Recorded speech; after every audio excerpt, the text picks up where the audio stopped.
வானாதி வானங்கள் கொள்ளாதவரே, வார்த்தையால் வர்ணிக்க கூடாதவரே, வானாதி வானங்கள் கொள்ளாதவரே,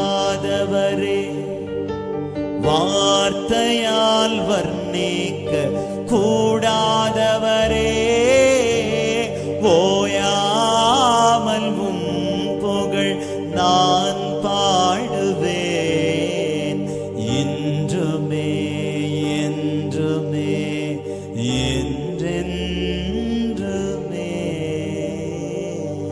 ஒரு புதிய பாடல் நம்முடைய அன்பு தம்பி ராகேஷ், தங்கச்சி பிரின்சி லியோ அவர்கள் சமீபத்தில் வெளியிட்ட பாடல் மிகுந்த ஆசீர்வாதம். அப்படியே நின்ற வண்ணமாகவே அல்லேலூயா அல்லேலூயா, மிக எளிதான பாடல், அல்லேலூயா அல்லேலூயா